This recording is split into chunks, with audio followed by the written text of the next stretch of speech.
Hello? Oh, it works. Thank you.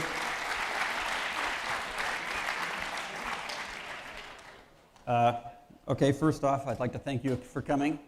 This is a little weird for me. I'm usually here at places selling my most recent game. This is the first time I've really been talking about myself. In case you weren't aware, I'm Leonard Boyarsky. I'm currently creative director at Obsidian Entertainment, and this is called A Life in Video Games, or more specifically, My Life. These are some of the games I've been fortunate enough to have worked on in the 25 years I've been in the industry. I hope it'll be interesting for all of you guys who are more into the tech side of things to hear how art and design approaches these things. I'm going to be talking about the path that led me into games, the games themselves, how me and some of my friends ended up making our own company, and how I ended up being at Obsidian now. I'm also going to be talking about how accidents, luck, and being in the right place at the right time have played a huge part in my career. As you can see, I cranked my luck up to heroic proportions on my character sheet. In case you don't recognize it, this is from the original Fallout. And this talk is going to be a little bit Fallout heavy because Fallout has the best stories. It was a game blessed by luck, much like my career. I can't stress enough how unique and unlikely Fallout is. It was a bunch of guys who'd never been in charge of making a game before being able to basically do whatever they wanted to. We were given virtual, complete creative freedom. I'm also going to touch on some of the technical challenges that we had to deal with that are quaint and archaic today that you'll never have to face, but also some things that won't change, and some of the things I've learned mostly the hard way. I'll take some questions at the end if any of you are still around by then. I tried to use my art in the presentation as much as possible, and I'll try to remember to point out when it's somebody else's. So let's start at the very beginning. For some reason, when I was 6 years old, I woke up in the middle of the night and drew these. In case you can't tell, that's Charlie Brown and Snoopy. I was very proud of them. So proud, in fact, that I decided on the spot that I was going to be an artist, and no one was ever able to dissuade me from that. And many people tried. So I eventually made my way to college. This was supposed to be a Swatch ad. You guys are probably too young to remember. In the 80s, Swatch was a very popular brand of watch. Swatch was supposed to be the sound effect of that guy being punched. But this was back in the Stone Age before Photoshop. I would have had to hand letter it or send it to a typesetter to get it made, and I didn't have the money for that. I spent way too long in two different colleges getting two different degrees because one just wasn't enough for me, I guess. I also studied quite a bit of philosophy, which actually turns out to be very helpful when you're world building. These are my only two real professional paying jobs. These guys on there who were blindfolded were kicked out of the band after I finished the painting, and the other guys said they wanted their faces covered. So I didn't want to ruin the painting, and once again, no Photoshop. So I had to take a big giant piece of clear plastic and paint those blindfolds on them, and then they had to shoot the film for the CD cover through that plastic. Another thing that's kind of humorous is that guy on the right-hand side with the long blonde hair is now a high school principal. This is first, but definitely not my last time that my failure to find work as a freelance illustrator really helped my career. I finally got a job at Buena Vista Software when I realized that my professional illustration career wasn't panning out, and I thought I'd like to eat.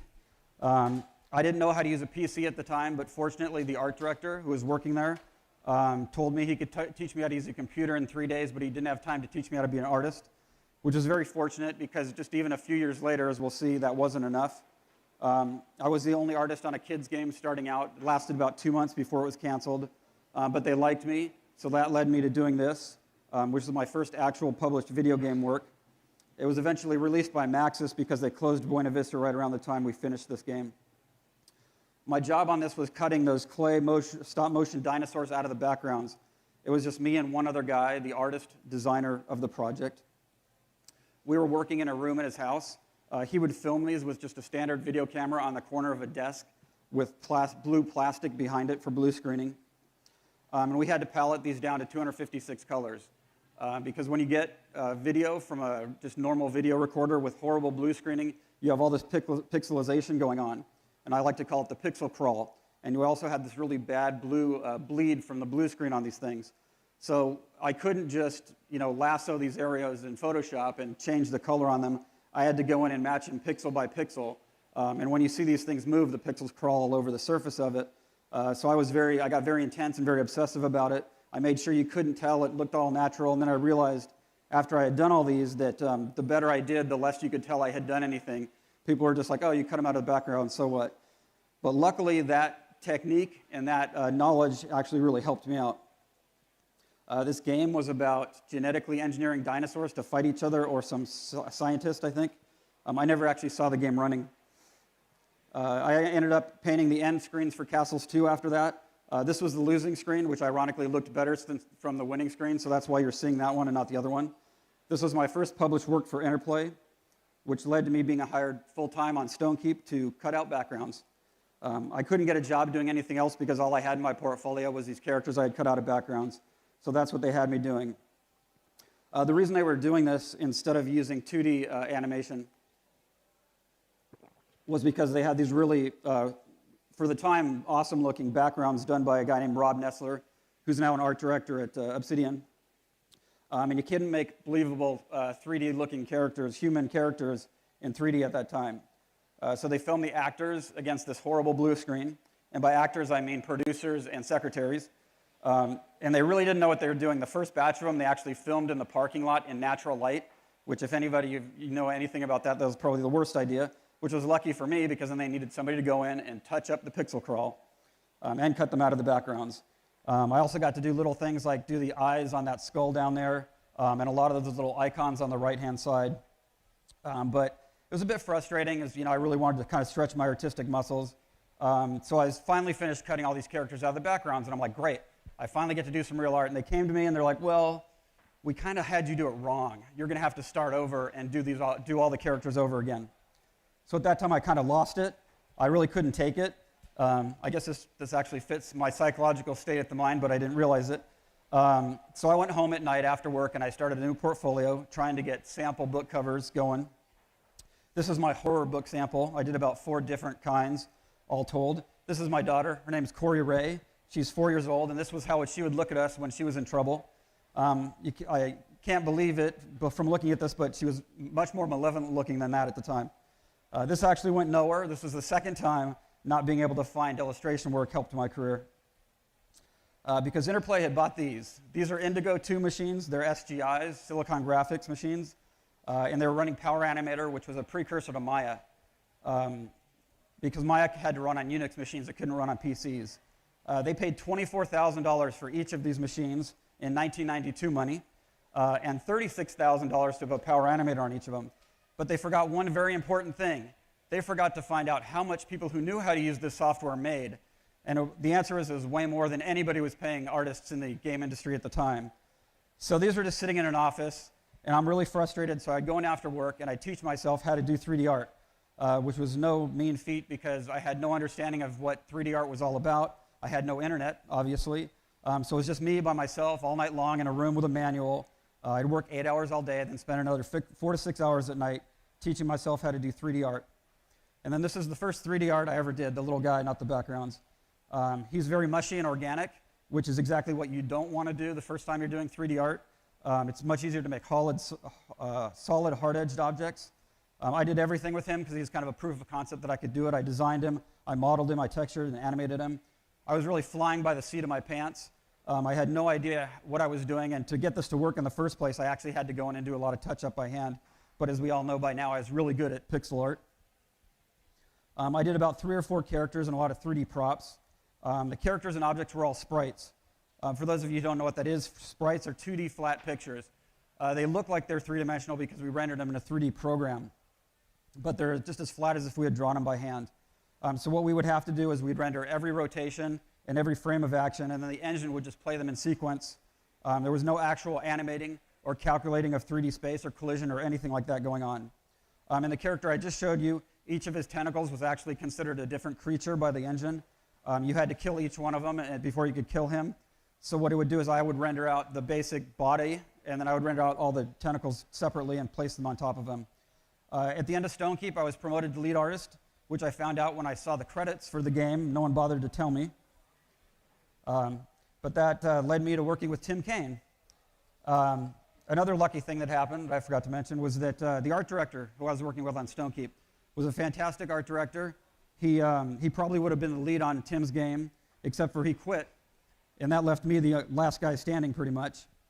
So I met Tim while he was running GURPS campaigns after work. GURPS is a paper and pencil role-playing system. It stands for Generic Universal Role-Playing System. He was an awesome GM, which I believe gave him his great design sense. And before Interplay had gotten the Dungeons & Dragons license, Tim had convinced them to make a GURPS game. He started work on it alone and worked on it for about 6 months by himself on the engine. And then he got Jason Anderson, straight out of Toys R Us management. In case you guys aren't familiar with the Toys R Us brand, it's a toy store, obviously. This was very lucky because he ended up being the bridge between tech and art. I had no idea how a lot of this worked. Jason was very technically minded as well as being a really good artist. And again, this was an incredible stroke of luck because he was not hired for this talent. He was hired because he was a good artist. And then after him and Tim had worked on the game for a little while, Tim sent an email out to the whole company. And he told anyone who wanted to come after work to design a brand new game from the ground up. It could be anything we wanted, and he'd give us free pizza to show up. And I showed up expecting a room full of people, and there was only 6 of us. I have no idea to this day why you would not show up to a room where someone said you could design your own video game. So in these meetings, between the 6 of us, we designed basically what the whole gist and framework of this game was going to be. And this is eventually what we came up with. Tim has a really great GDC talk about the nuts and bolts of developing this, including the fact that it was originally meant to be this crazy and impossible to make time travel story. My version is a much less of a top-down overview and much more what I was involved with personally. The most important thing we came up in those meetings was that you had to be able to finish the game one of 3 ways. You had to be able to fight your way through it, talk your way through it, or steal your way through it.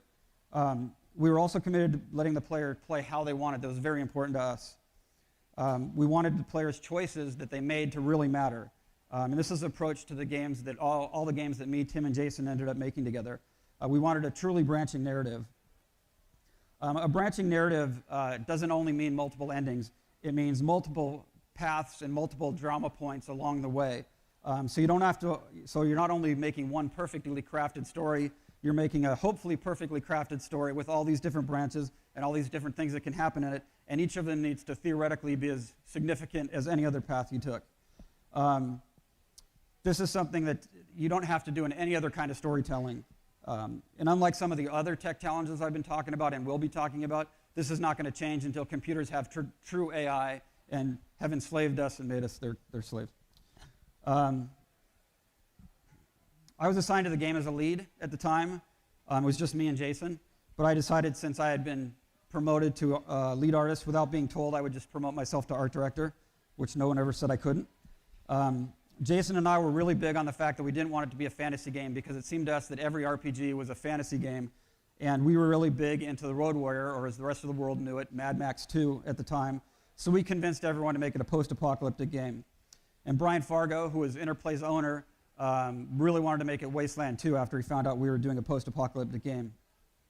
The original Wasteland, for those of you not familiar with it, was a 1980s hit for Interplay, but they were not the publishers of it. That was back when they were developers, so they didn't own the license. So he was unable to get the license to do it, which was very fortunate for us because we got to make our own game. On the game, Tim was a very benevolent dictator. Jason and I, not so much. We were the enforcers who were making sure everything was done right, or at least what our version of right was. This was the original team for the game. We were told we were going to have to make the whole game with this many people because all of the other artists were on Dungeons & Dragons games as well as programmers. That's where they thought the money was. They were making a game called Descent to Undermountain. I don't know if any of you have heard of it. But we were kind of outcasts. This made us feel like kind of outcasts. We were starting with so few people, which actually turned out to be a really great thing because it was a really tight team that we started with. And we were all making the same game, which, believe it or not, is very rare when you're making games. A lot of people feel like they're making a different game. But we were all very committed to this one game we were making. And because this core team was built around the people who had shown up after work and taken their own time and their own initiative to design this game, we were all very passionate and motivated. You can't make a video game alone, and you're only as good as your teammates. So luckily, we eventually got more people. But this is true whether it's for an independent game you're doing for fun, or for a little college project, or even as a professional. The quality of your work ethic is just as important, if not more important, than the actual work you do yourself. You should always try to be someone on your team that the rest of the team can depend on. You never want to be the weak link. Jason and I wanted to call it Vault 13. Brian Fargo came up with the name Fallout, which we all hated at the time. This guy is the actual isometric little character from the game, which is why he looks so bad. This was just a comp title screen. We never would have shown it like this. But if you notice, there's not much 1950s Fallout style to him. That came along later. And like I said, this was originally supposed to be GURPS. Since GURPS was generic and can be applied to any setting, Tim built the game modularly on an abstraction layer that made calls to the operating system. Ironically, making it to support a generic system made it very easy for us to swap out the skills in combat when we lost the GURPS license. We had a falling out with the GURPS owner over the violence level and the 1950s stuff, especially the Vault Boy. And this was very fortunate, I think, for the popularity of the game because it would have been very niche if we had kept it GURPS. It would have been the best GURPS game ever, but it would have been a very select audience. The most impressive thing for me was that Tim and Chris Taylor, who was our lead designer at the time, designed the new special system and implemented the game from scratch in 2 weeks. If they hadn't, we would have been canceled. Another way this modularly focused abstraction layer saved the game for future generations was that it allowed it to run on NT as well as Windows 95. Because Windows is now based on NT and no operating systems are based on 95. But this gave us a Windows certification issue. What Windows certification is when you send your game over to Microsoft to get the little logo on your box, you have to get them to pass it. And we failed. And the reason we failed was because it didn't degrade gracefully under Windows NT, which confounded us because we thought it ran perfectly under Windows NT. How is that not degrading gracefully? But they didn't want it to run on Windows NT. We have no idea why. So Chris Jones, who was our co-lead programmer with Tim at the time, put a line in the launcher that asked if it was running on NT, and if the answer was yes, it failed. So that was our solution for that. So that makes us sound like we were geniuses. We also did a couple very stupid things. We shipped the game with no copy protection because it filled up a whole CD, which is 750 megs, and no one is going to take the time to copy 750 megs. And even if they did, no one has a hard drive big enough to store all of that information. We could obviously see well into the future. We assumed that the game was going to be a standard Mad Max type setting. These are the original lead designers' concept sketches for the game. We really didn't give it much consideration beyond that. But I had this really long drive between home and work, and it was during those drives that I came up with probably two of the best ideas I ever had. The idea number one was to make it the 1950s future. I wanted to give everything this underlying 50s feel, the feel of the psychology of the 50s, the corporate branding, everything about it. I don't know why I wanted to do this. It was kind of just a gut feeling at the time. I really liked the style. That's about all I could say about that. But looking at it now and wondering why this actually worked was because a lot of the game story, we didn't change any of the game story or anything after I made this decision. But a lot of the story already felt like a very 50s B-movie, science fiction, comic booky thing. And this was just kind of our personalities. This was our fun and admittedly slightly frivolous take on things. The second idea I came up with that I think was pretty good was coming up with the Vault Boy. We had this problem, that was we had tons of tiny icons that were confusing and indecipherable even to me, who was supposed to know what every one of them were. So as I was driving one day, I had this vision of Monopoly cards. And I thought, you know, if we had this skill guy, as I called him at the time, who was just really happy about everything, even if he was dismembered, even if he had just done something really heinous, that it would be fun and kind of really fit the feeling of our game. Needless to say, everyone was a little bit dubious about this idea at the first, but Tim trusted me, which I thank him for. The guy on the left here is the first drawing I did of the Vault Boy to show everybody what I was talking about. I handed it off to a guy named George Almond, who kind of brought it along and made it look more like the Monopoly guy. And after he did that, a guy named Tremel Isaac took over and did all the cards for the game. And again, like the whole 1950s thing, I don't feel like this was something new to the game. This kind of just was a way of encapsulating really what we were already doing in a visual way. As art director, I wanted everything to feel like it was part of the world, the interface, even the manual. I had this thing that I called them found objects. I said everything had to feel like it was an object you could find in the world. I didn't like the 2D gamey flat interfaces that were in all the games at the time. It just kind of separated you from the game. I wanted it everywhere you looked, whether it was the interface, the manual, load screen, minimap. I wanted everything to kind of reinforce this feeling that we were going to. But like Stonekeep, this was still a 2D flat game using sprites. I did all the male hero modeling, texturing, and animating, and Jason did the females. We used 6 directions, and the reason for that is because GURPS is based on hexes, so we had to base it on hexes because we didn't change that after we switched away from GURPS. This made walking straight up and down look very bizarre, so I tried to convince them that we should have 12 rotations instead of 6, but that would have really exploded our character art size, as well as there was technical issues with the hexes that we couldn't get around. This is not technically an isometric angle that Tim likes to point out. It's called cavalier oblique. Jason chose this angle because it looks better than an isometric game. It looks much less flat. Jason also figured out how to base our tiling off of squares that were extrapolated from the hexes because it's near impossible to tile hexes. I probably would have tried if Jason wasn't around, so I thank him for that. On this, in Arcanum, Tim and him really worked a lot together to figure out the best way to get our art to look the best, as well as with the restrictions we had with programming.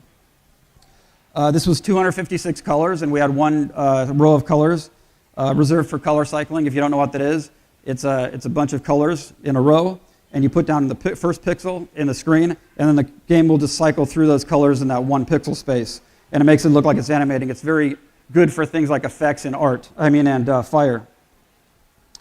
Another thing, I had my history with bad pixelization and pixel crawl. When you paletted things down from true color, you get a lot of pixelization. And instead of just randomly doing it, I tried to find ways of making that pixelization make it look like everything was dirty. Because it's very easy to make things look very plasticky and shiny and clean in 3D. It's hard to make them look dirty. Another problem we had was that in 1995, it was really hard to make good-looking human heads in 3D. But I really wanted to see the characters up close, see the reactions they were having to you as you were talking to them.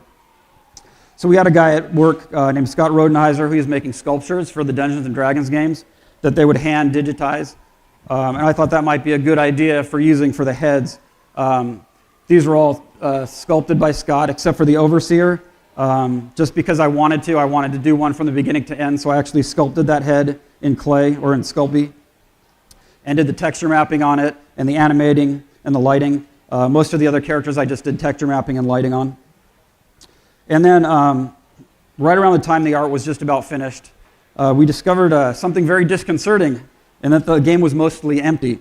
I have no idea how it got that far and ended up that way, but the only thing that was in the game was the dialogue that we had already recorded for the talking heads, as we called them.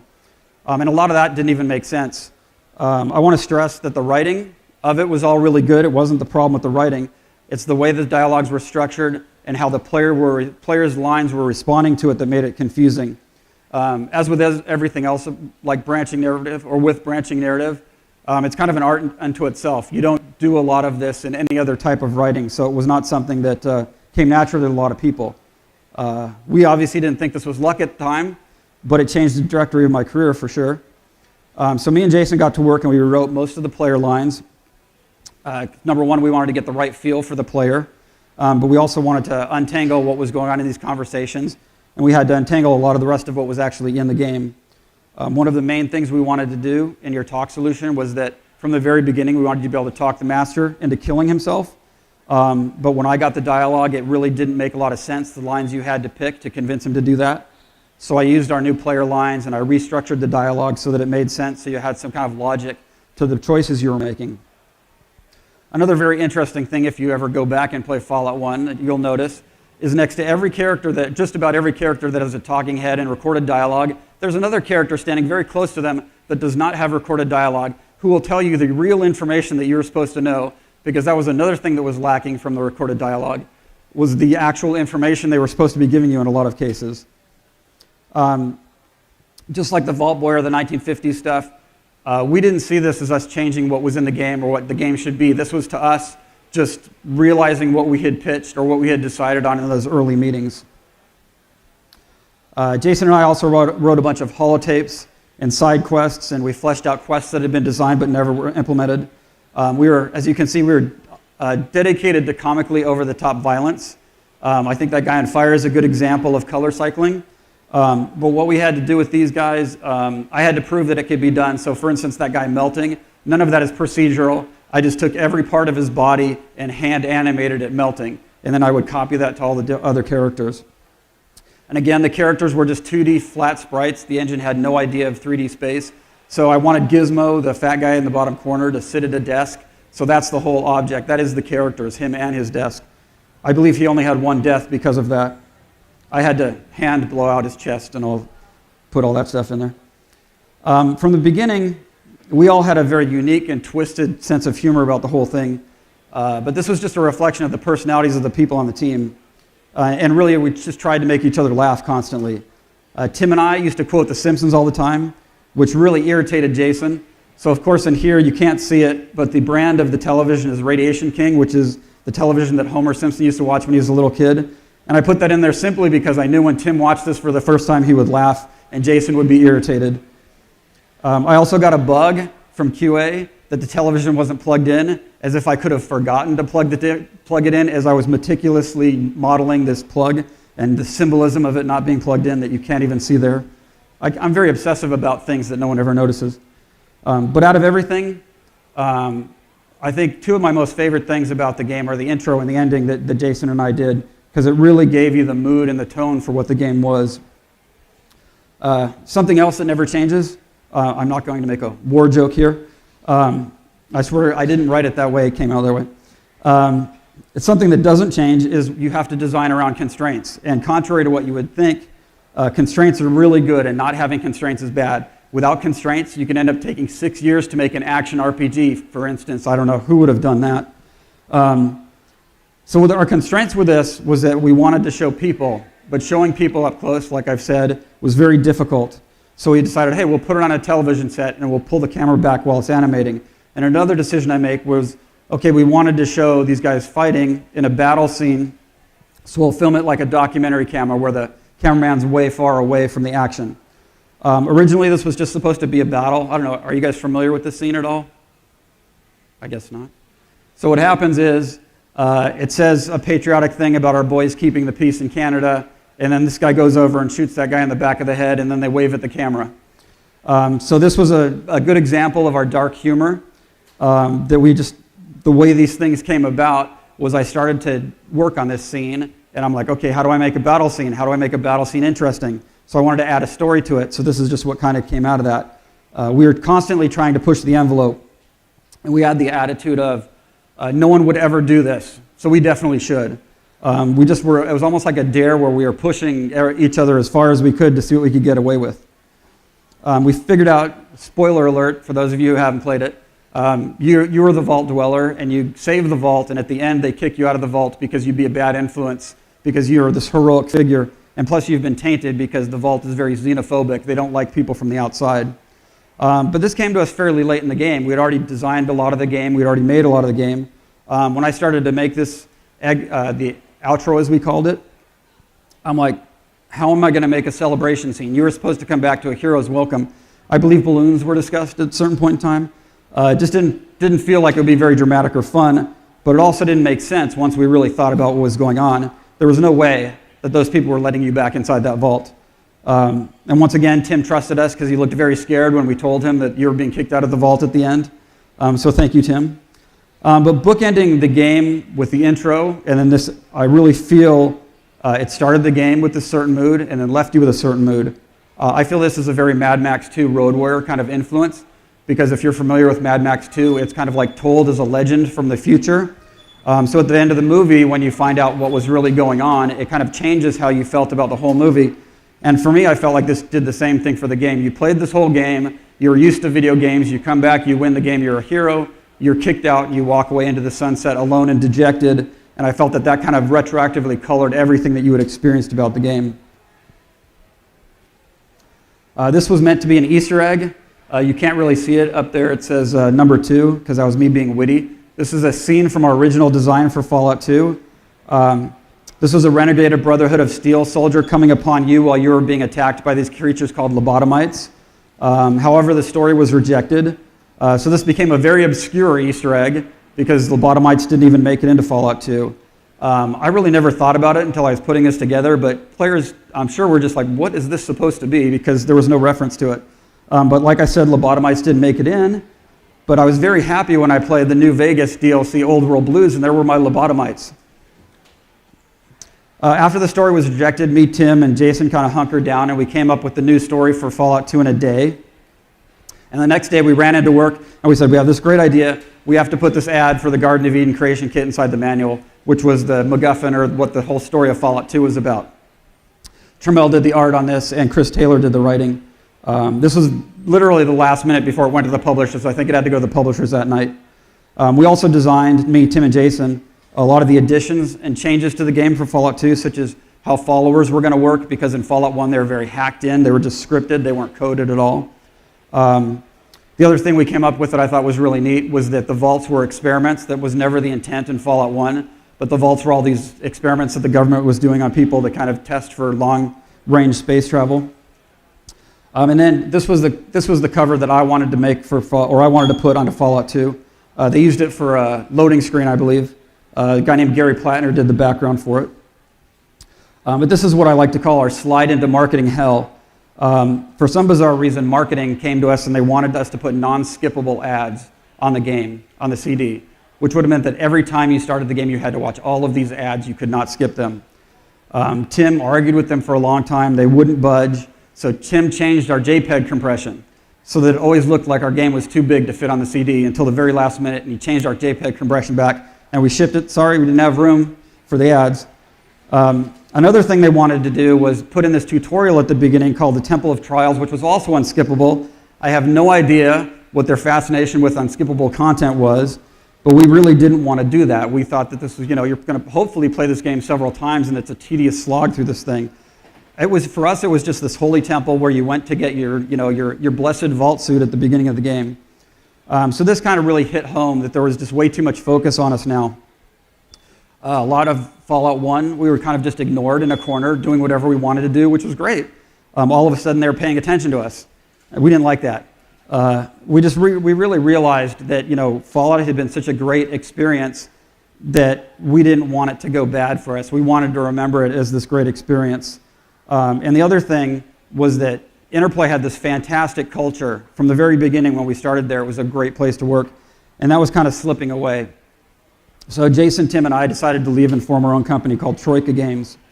And one of our main goals was to try to recreate that Interplay culture.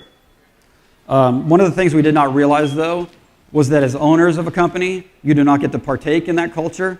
According to the employees who worked for us, they said we were very successful at it, so I'm proud of that.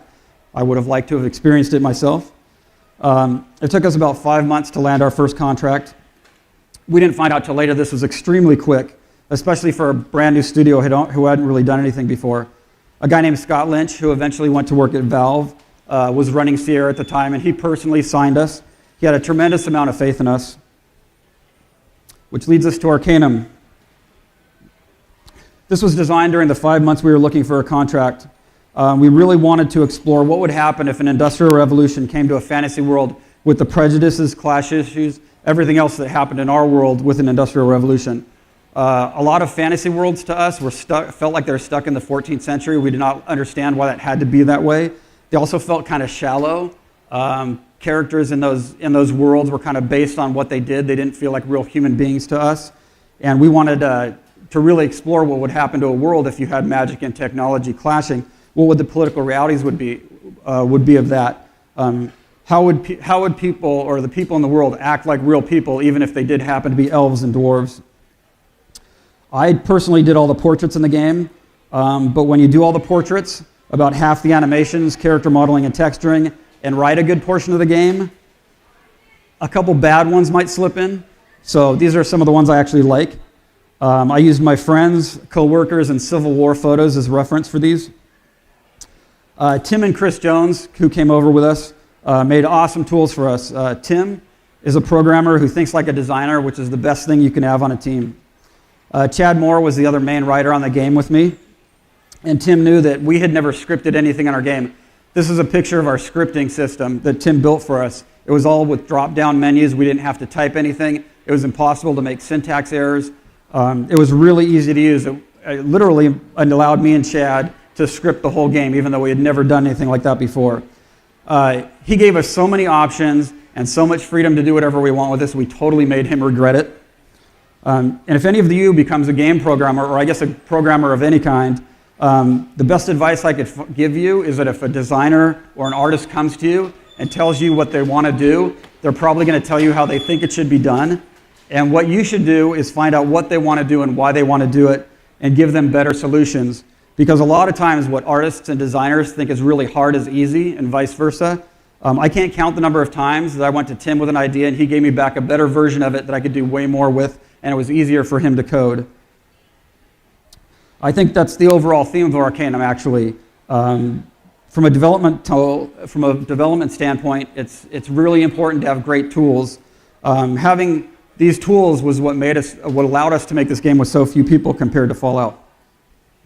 Another great tool is our world editor. Once again, this is not rocket science anymore, but at the time it was just completely amazing to us. If I put, this is a grass field, if I put one tile of deep water in the middle of that, it would automatically transition from deep water to shallow water to sand to dirt and then to grass. So you could just paint this in, you didn't have to place them all by hand.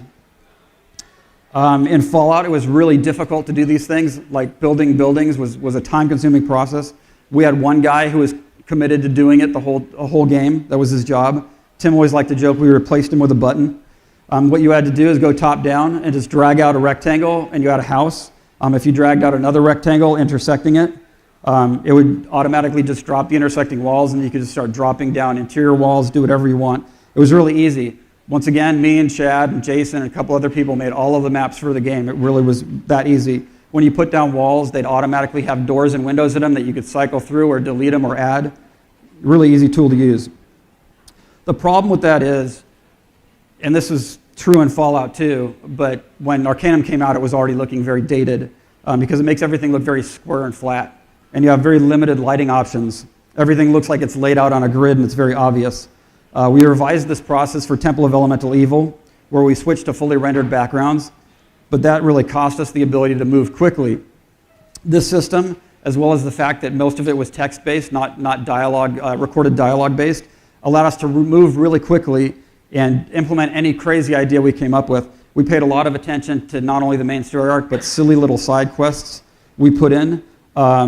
This quest was, you were told to cover yourself in urine to disguise your scent as you hunted the dreaded Vorpal bunny that could change into a monster. Of course, when you capture the Vorpal bunny and bring it to a researcher, he's just like, no, this is just a rabbit. I don't know why you did this. And then, of course, if you did this quest, when you run into it later in the game, it actually does turn into this monster you have to fight. In this game, we used 8 rotations instead of 6 because we did not start out with GURPS, so we based everything on square tiles. One of the ways we used to combat this square flatness was what we used to call facades, and what all that was we'd render out a full picture and then just cut it into tiles. It didn't have to tile with anything else, but you can see how flat it obviously is, but you put that in the game, it looks like this 3D object. And all these tiles were automatically blocked. We didn't have to do that by hand. And now we come to the magic of G:. This is one of the best things that Tim ever came up with. He had to convince us to use it. G stands for greeting. When you would put this at the beginning of a dialogue, it would automatically grab a generic greeting from a list based on the reaction of the NPC to your character. What race you were, what class, whether they loved or hated you, whether you were beautiful or ugly, whether you had been turned into a sheep, or whether you're wearing barbarian armor in a big city. This alone made the game feel extremely reactive without us having to do a lot of extra scripting. And besides the initial class reaction matrix we built, it was very easy to extend it to include things like if you happened to run around Tarrant in your underwear for a quest, or for whatever reason you decided to cover yourself in urine, NPCs would react to this and comment on it. And our goal, as always, was to allow the player to do anything they want, as well as let them know that the game was reacting to it. Another way we did this was through newspapers. They would report on things you had done and choices you had made. And this was a quick and easy way for us to kind of reinforce that all those choices and the things that you were doing were affecting the world. These had just awesome formatting and font options. All of this was done through a text file. I don't know how amazing it was for anybody else, but this was revolutionary to us at the time. We would have had to, previous to this, we would have had to create the art and do different art for every newspaper we were doing, but this was all just done by text files. We really were committed to letting you play however you want. One of the things that we did that we were very adamant about at the time was letting you kill everybody in the game. There was one character you couldn't kill in the game, but she was a ghost, so we felt that that wasn't cheating. I don't know if it was the first, but it's definitely one of the first games where you could literally kill everybody in the game and play the whole main story arc from start to finish. You could walk into a room, kill the quest giver before he even opened his mouth, and you'd be able to find somewhere in his room the information you needed. To us, this was the ultimate in letting the player do what he wanted to do. This is about, like I said, we really wanted to deal with class and oppression and racism. So the orcs were basically your oppressed underclass in this game. And so they took over, they were striking and they took over a factory. And of course, we gave you all the normal ways to solve the quest. You could talk them out of it. You could go in there and kill them. One of my favorite ways was you could go in there and if you were a talking character with a very high charisma and persuasion, you could convince them to go on a murderous rampage throughout the whole city, which basically made the city unusable for the whole rest of the game, which was a big deal because that was the biggest city in the game. But we were crazily committed to letting you do whatever you wanted. When you do things like this, or when you're telling this magnificent story that you're really committed to, you also have to be really committed to not forcing the player to do what you want them to do or what you think they should do. You need to give them space to create their own story because they're going to create a way better story than you can. When they talk about the game with their friends, they're often going to talk about their interpretation of what happened, so you need to make sure you give them the room to have that kind of experience. This was the whole entire team that developed Arcanum. The great and easy to use tools allowed us to make a giant game with only 12 people and an intern. Similar sized games at the time were using anywhere between 30 and 50 people. However, if you make a game this size with only 12 people, it might end up kind of buggy. There were so many paths and combinations, it wasn't really feasible for us to adequately test them all, especially with this small of a team. Also, our focus on letting the player do virtually anything they wanted, make whatever characters and choices they wanted, also meant that players could make characters that were basically unviable by about halfway through the game, which is probably not a good design idea. We tried to make, I didn't do this either, this was done by another artist at our company. We tried to make a full 3D sequel to it called Journey to the Center of Arcanum, but that fell through, as did a hardcore isometric RPG based on Lord of the Rings, because who would want a hardcore RPG based on Lord of the Rings? After that, we had only 2 weeks to make payroll, which, if you know anything about the game industry, is a virtual impossibility. So I called Scott Lynch, who was at Valve at this time. Thank you, Scott. And he hooked us up with Activision to make a role-playing game using the Half-Life 2 source engine and the Vampire license, which Activision had at the time. Side note here, the main lesson to take away from this, never ever develop a game with a third-party unfinished engine.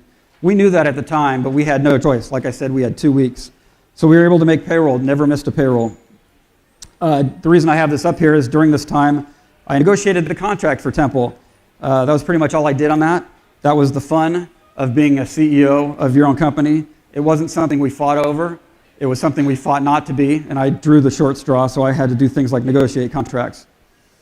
I'm only going to be giving kind of like a top-level overview of Vampire and Diablo. You guys can ask me questions about any of that stuff later. I just got a lot to get through. Vampire was our first full 3D game. I didn't do this piece either. It was a very difficult project, to say the least. I had to act like a grown-up, which sucked. I had to run the project and run interference with the publisher. I mentioned before how the engine was unfinished. Valve was understandably continually changing the engine so that it would work really well for Half-Life 2, be the best engine they had for Half-Life 2. But as you can imagine, the needs for a Half-Life 2 type shooter and an RPG are very different. That, along with Valve's pace of production, which is very relatively unhurried and unconcerned about time and budget, at least as far as we were concerned, or compared to us, led to no end of issues between us and our publisher. I will repeat that. The fact that they kept changing their engine and we couldn't move faster than them led to issues between us and the publisher, not between the publisher and Valve, because that's the way things work. We were the low man on the totem pole, so they would call us up and complain to us about how the engine wasn't finished. So eventually this made us split the engine off from Valve's, which was also not the best idea. We finished it ourselves. Besides being a barrier between the publisher and the team, I also did some writing, a lot of editing, and I wrote the main story arc with Jason and Chad. I didn't end up doing any modeling or animating. I just did concept art and texture mapping as far as art went. We were still trying to evoke our core values of letting the players play however they want with branching dialogue and choices. We really wanted the different vampire clans to all feel different when you played them. We really wanted to nail the mood and tone of the vampire setting, which was an established world that a lot of people were fans of. Jason was really the one who was responsible for us getting that right. What we did was we started out by digging into what made these characters human, even though they were vampires, much like we did with Arcanum and Fantasy. We switched over to TV news broadcasts from Arcanum newspapers, but they filled the same purpose or the same function. They commented on and reacted to your actions. And even though the game had a lot of our type of reactivity and multiple paths, I really feel the second half suffers from not a lot of that, especially the boss battles focused way too much on combat. Jason worked with a guy named Rick Schaefer, who we hired from out of house as a sound guy, and they really nailed the music and sound to create this great mood. Margaret Schaefer, Rick's wife, did genius work voice directing and getting us top-notch actors, sometimes for much less than they usually charge people. But even this, due to our limited budget, wasn't enough. So we had to supplement that with the team doing voices. Some of them turned out really good, some of them not so great. Even with all that, I think that one of the reasons people liked this game so much was because it had really excellent voice acting. I personally get the prize for the worst voice acting, and I'm not going to tell you which character it was because it's extremely embarrassing. But I also got to play a conspiracy theorist who rants on call-in radio talk shows, so that was kind of fun and not half bad. This was the Ocean House level. I think it's the best level, one of the best levels in the game. It was all about atmosphere. It was a haunted house. It was not about dialogue. It was not about the normal things you see in an RPG. But the problem was it really wasn't working. We wanted to evoke a mood and a feeling of unease and horror throughout the whole thing, using things like newspapers and children's drawings and scripted events as opposed to dialogue. No one could get this right. We worked on it for months and months and months. And then finally Jason took it and locked himself in his office for a few days and really knocked it out of the park. He made it work, he scripted it, he really nailed the pacing. People often, besides me, say that this is a really good example of level design, and I just don't feel like Jason gets enough credit for that, so I wanted to call him out. Whoops, skipped a slide there. In Fallout and Arcanum, if you lowered your intelligence too much, you got dumb dialogue choices, which means you're barely intelligible. Which again, another way that we wanted you to be able to play the game. In Vampire, Malkavians were crazy, so they were Vampire's version of it. So they did things like argue with stop signs. And newscasters on TV, which unlike the stop signs, the newscasters on TV would argue back. The Nosferatu also had a distinctly different path through the game. They couldn't let themselves be seen by humans without violating the masquerade, which was this thing of not letting people know, human beings know, that vampires exist. So they had to use the sewers and find back entrances. A few weeks before we shipped the game, we found a bug. Well, we didn't find it. QA found a bug where the Nosferatu couldn't finish the game. It took us a long time. We finally tracked it down, and we discovered that that bug had been in there since the very beginning of the game, which meant that you could never finish the game as a Nosferatu. And it turns out QA had not been playing the game as Nosferatu. I have no idea why, but these are the kind of things you run into when you're making video games. Despite all this, I believe we made at least half of a great game. A lot of people still love it and are still patching it even 10 years later. I think this was our last E3. Regardless, this perfectly captures the level of both our physical and mental exhaustion. They decided to release Vampire the same day as Half-Life 2, which was as soon as contractually possible to the minute. I'm not a businessman, obviously, but I don't think that's a good idea. We couldn't get any new contracts, so we decided to close while we still had enough money to pay off all of our employees, pay them for their vacations, and even give some of them bonuses, because it was always very important to us to be good employers as well as teammates. And we feel very proud that we were able to do that. And we closed on February 1st of 2005. I took some time off, which turned into about a year. Me, Tim, and Chris Taylor met with Brian Fargo, and we did a pitch doc initial design for Wasteland 2. He'd never given up trying to make that game, but he couldn't find a publisher to fund it. Years later, when he eventually got it funded through Kickstarter, he asked to use the early version of this piece that I had done. It was kind of just a real quick sketch, but I didn't think it was good enough, so I repainted it for him. This is based off another sketch that I did for a Wasteland 2 doc. I like to call this Buddy's Revenge. And this is Buddy plotting his revenge. A day short of the year from the closing of Troika, I started at Blizzard on D3 on January 31st of 2006. This was lucky again. Just when I really started to look for a job, they called me. I had given them my resume about 6 months before, and I had heard nothing, and then they called me out of the blue. It was also lucky that people who I had worked with back in the Interplay days were working there now, and they could vouch for me. I think you can see a theme developing here. I didn't do any art on Diablo, so all the rest of the slides are going to be other people's art. In case you can't read it, which you definitely can't because it's off the top of the screen there, this article is titled "The Tragedy of Leonard Boyarsky." And when people are spending time to write articles about the tragedy of your life, you know you've done something right. This was definitely a high point of my career. This story was about how I'd been hired after pitching the idea of adding a branching storyline with player choice and corruption to Diablo. This turns out to not really be a good idea due to the pace of that game. But we didn't realize it at the time, so we built this complex storyline with many moving parts. And we didn't revise it once we moved away from the slower gameplay. We also decided to remove side quests for similar gameplay issues or pacing issues. And I think this hurt the game in the long run a lot because that made us take everything we wanted to have the player experience and shove it into the main story arc, whether it made sense or not. Eventually, we came up with these things called events that became our side quests. But by then, it was too late to revise the main story line and streamline it and remove the clunky parts. I still believe the basic story we were trying to tell was a good one, but our delivery left something to be desired. I especially like the early work I did on the game.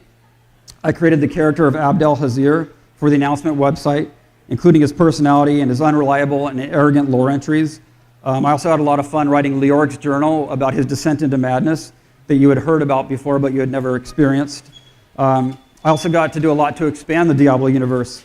I came up with new cultures and civilizations and backstories for the first few of the new classes, which was really satisfying as well as a lot of the side content. I loved coming up with dozens and dozens of mini stories for the legendary items.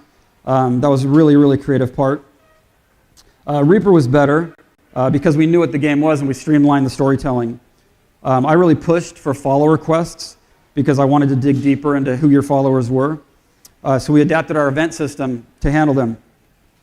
This was really important because this meant we did not force players to experience them. Players could choose whether to have them or not, which kept them off the main story arc. And this was necessitated by the fact that we adapted our event system to do it. So once again, constraints are very important. More so here because this proved to the rest of the team that less could actually be more in a fast-paced RPG. Because most people ended up playing them. But we didn't have to force them, so it made people feel like they had a choice and they weren't being railroaded. Another thing I did on this project, as well as a couple other people, was starting to experiment with chained events, as I like to call them, which were, you could experience them in any random order, and depending on how you experienced them, they could change the meaning or the feeling you had about them. I wish we could have worked a lot more of that into the game. We were able to explore this further in 2 patches that we made right before I left.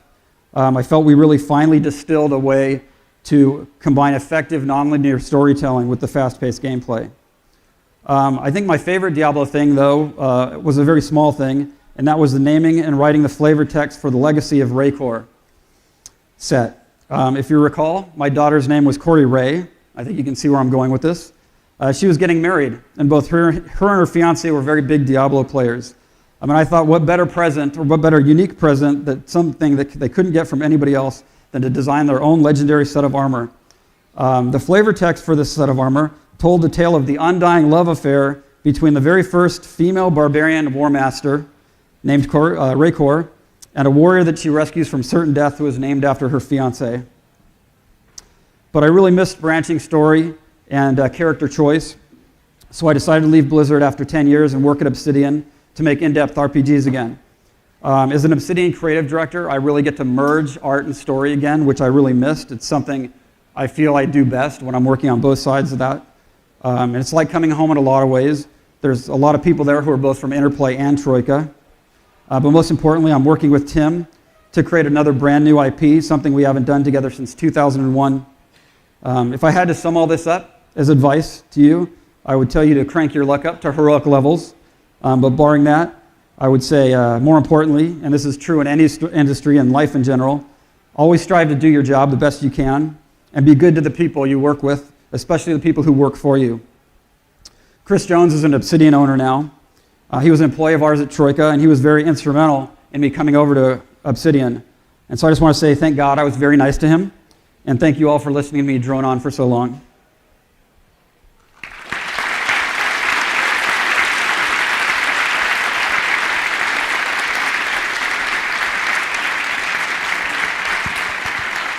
right, guys. Does anyone have any questions?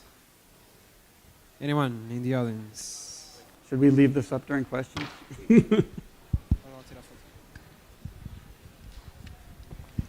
Could you please stand up when you Thanks. stand up? One question.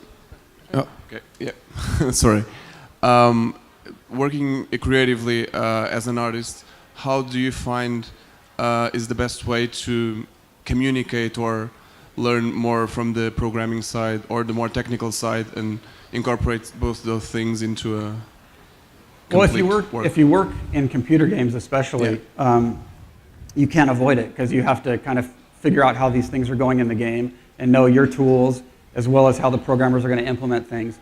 But the best way to do it, if you are interested in computer gaming, is to start at a small company or even an independent studio or even just make a game with some of your friends, because then you can experience all facets of making computer games. If you go straight to working at a big company where, let's say, you're just doing modeling or just texture mapping, you're going to have a very small view of what's actually going on in the bigger game.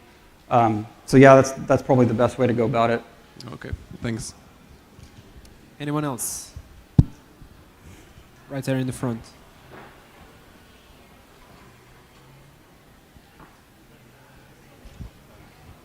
Could you please stand up? Thank you, first of all. Being someone who worked on Arcanum, of Steamworks and Magic Obscura, why is it that you think that particular kind of aesthetic, the science meets fantasy kind of aesthetic, kind of steamwork-ish, steampunk-ish actually, why is it not used more often in RPGs as of late, or at least not as often as most other kinds of RPGs? I'm probably not the person to ask about that because I think it should be used more. I would love to see it used a lot more. I think it's, in a lot of ways, people want stuff that they're familiar with. It was our way of doing a fantasy game kind of without doing a traditional fantasy game, and I think it's a safer bet to do a straight fantasy game, or at least people believe it's a safer bet. I believe if you make any game good enough, it'll find an audience, but you have to go to publishers and get money and prove them. So I think games cost so much money these days, especially AAA titles, that people want to kind of put it in a safer bet. So that's my best guess. Yeah, I guess. And secondly, really quick, as someone who backed both Pillars of Eternity and Deathfire, thank you. Is there something you can give us a sneak peek of Deathfire, what's it's coming along? I'm not working on that title at all, so I don't have. No, me and Tim are working on our own project. When you said new IP, you meant something else at Obsidian? Yes, something else totally different. Not yet revealed? Nope. Oh. And I cannot talk about it. Okay. So that's the next question. Okay. We have one more in the front. Yeah, hey, thank you for sharing your story about your career progression that more or less was tied to growth of the industry. Currently, with the industry more established, let's say, do you find it hard to help young people start their careers as a lead? Well, it's really hard because when I was working at Troika, we could help people out. We had interns, but we didn't have that big of a team. And then when I was at Blizzard, I really wasn't involved in a lot of hiring. There was some hiring we did. We had some interns, so I mentored them. And now on this project, we are hiring people, and I try to work with everybody that I can. I probably should do more of it and figure out ways to do more of it. But as you can see, I kind of took an unorthodox path through the gaming world. I think the best thing I can tell you is to get in there and get your feet wet and start making it. And it's in a lot of ways. It's easier today. I don't know about easier to get into the industry, but it's easier to learn the things you need to because you can get things like, for instance, the Neverwinter Nights tool set or even the Half-Life, or the GEC from the Fallout games. You can build your own games with these things with a lot of the assets already there to not only learn, but to prove and put that in your portfolio to show that you know how to do those things. All right. Anyone else? All right, so what's your favorite game? Fallout. Okay, I'll take it. On the right side.